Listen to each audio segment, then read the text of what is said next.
For the power of truth, this is the Glad Report. See, aspiring writers and people, also readers, love to know how to write about Africa, essentially. And there's a lot of satire involved in the way the West, and also just African writers, non-African writers as well, portray Africa and, all its dynamics. An interesting, a satirical piece by Binyavanga Wainaina, an East African writer who's passed now, it's been 2 years now, wrote a wonderful piece, very, very funny. I giggle every time I read it. I hope you enjoy it just as much as I do every single time. Learn from it also. So listen. Always use the word Africa or darkness or safari in your title. Subtitles may include the words Zanzibar, Maasai, Zulu, Zambezi, Congo, Nile, big, sky, shadow, drum, sun, or bygone. Also useful are words such as guerrillas, timeless, primordial, and tribal. Note that people means Africans who are not black, while the people means black Africans. Never have a picture of a well-adjusted African on the cover of your book, or in it, unless that African has won the Nobel Prize. An AK-47, prominent ribs, naked breasts, use these. If you must include an African, make sure you get one in Maasai or Zulu or Dogon tribes. In your text, treat Africa as if it were one country. It is hot and dusty, with rolling grasslands and huge herds of animals and tall, thin people who are starving. Or it is hot and steamy with very short people who eat primates. Don't get bogged down with precise descriptions. Africa is big, 54 countries, 900 billion people who are too busy starving and dying and warring and emigrating to read your book. The continent is full of deserts, jungles, highlands, savannas, and many other things, but your reader doesn't care about all that. So keep your descriptions romantic and evocative and unparticular. Make sure you show how Africans have music and rhythm deep in their souls and eat things no other humans eat. Do not mention rice and beef and wheat.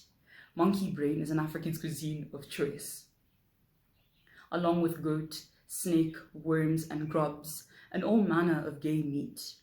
Make sure you show that you are able to eat such food without flinching, and describe how you learn to enjoy it because you care. Taboo subjects, ordinary domestic scenes, love between Africans, unless a death is involved. References to African writers or intellectuals, mention of school-going children who are not suffering from yos or Ebola fever or female genital mutilation. Throughout the book, adopt a Soto voice in conspiracy with the reader and a sad, I expected so much tone. Establish early on that your liberalism is impeccable and mention near the beginning how much you love Africa, how you fell in love with the place and can't live without her. Africa is the only continent you can love, and take advantage of this. If you're a man, thrust yourself into a warm virgin forest. If you're a woman, treat Africa as a man who wears a bush jacket and disappears off into the sunset. Africa is to be pitied, worshipped, or dominated. Whichever angle you take, be sure to leave the strong impression that without your intervention and your important book, Africa is doomed. Your African characters may include naked warriors, loyal servants, diviners, and seers, ancient wise men living in hermetic splendor, or corrupt politicians, inept polygamous travel guides, and prostitutes you have slept with. The loyal servant always behaves like a 7-year-old and needs a firm hand.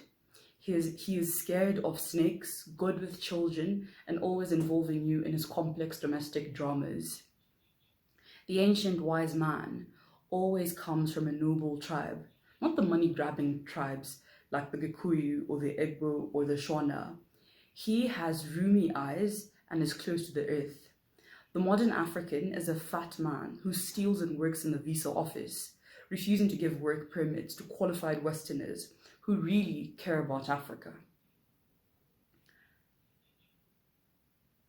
He is an enemy of development, always using his government job to make it difficult for pragmatic and good-hearted expats to set up NGOs of legal conservation areas. Or he's an Oxford-educated intellectual turned serial-killing politician in a Savile Row suit. He is a cannibal who likes Cristal champagne, and his mother is a rich witch doctor who really runs the country. Among your characters, you must always include the starving African who wanders the refugee camp nearly naked and waits for the benevolence of the West. Your children have flies on their eyelids and pot bellies, and her breasts are flat and empty. She must look utterly helpless. She can have no past, no history. Such diversions ruin the dramatic moment. Moans are good. She must never say anything about herself in the dialogue, except to speak of her unspeakable suffering. Also be sure to include a warm and motherly woman who has a rolling laugh and who's concerned for your well-being. Just call her Mama. Her children are all delinquent. These characters should buzz around your main hero, making him look good. Your hero can teach, bathe them, feed them. He carries lots of babies and has seen death. Your hero is you, if reportage, or a beautiful, tragic international celebrity aristocrat who now cares for animals, if fiction.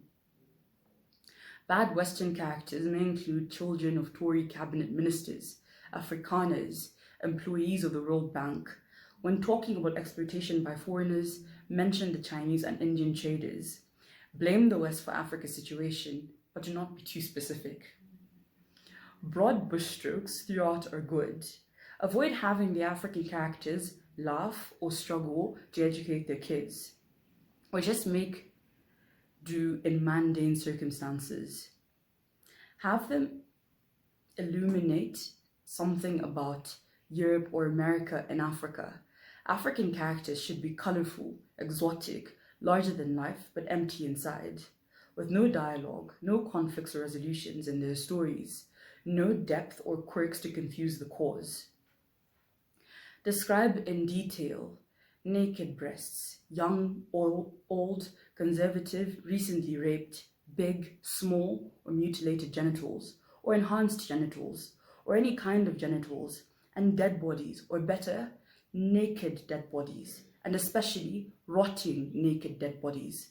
Remember, any work you submit in which people look filthy and miserable will be referred to as the real Africa. And you want that on your dust jacket. Not feel queasy about this. You're trying to help them get aid from the West. The biggest taboo in writing about Africa is to describe or show dead or suffering white people.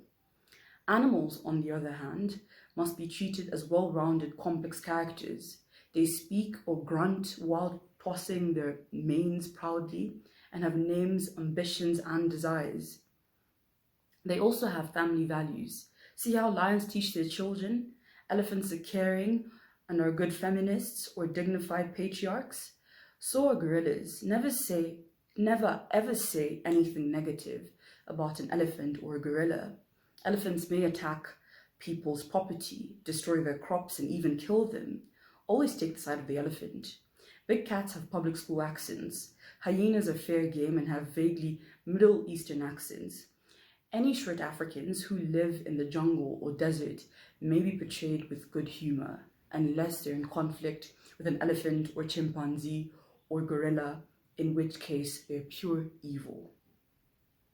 After celebrity activists and aid workers, conservationists are Africa's most important people. Do not offend them. You need them to invite you to their 30,000-acre game ranch or conservation area, and this is the only way you will get to interview the celebrity activist. Often, a book cover with a heroic-looking conservationist on it works magic or for sales. Anybody white, tanned, or wearing khaki who once had a pet antelope or a farm is a conservationist, one who is preserving Africa's rich heritage. When interviewing him or her, do Don't ask how much funding they have.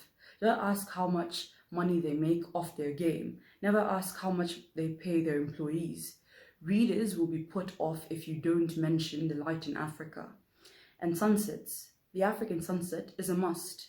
It is always big and red. There is always a big sky. Wide, empty spaces and game are critical. Africa is the land of wide, empty spaces. When writing about the plight of flora and fauna, make sure you mention that Africa is overpopulated. When your main character is in a desert or jungle living with indigenous people, anybody short, it is okay to mention that Africa has been severely depopulated by AIDS and war.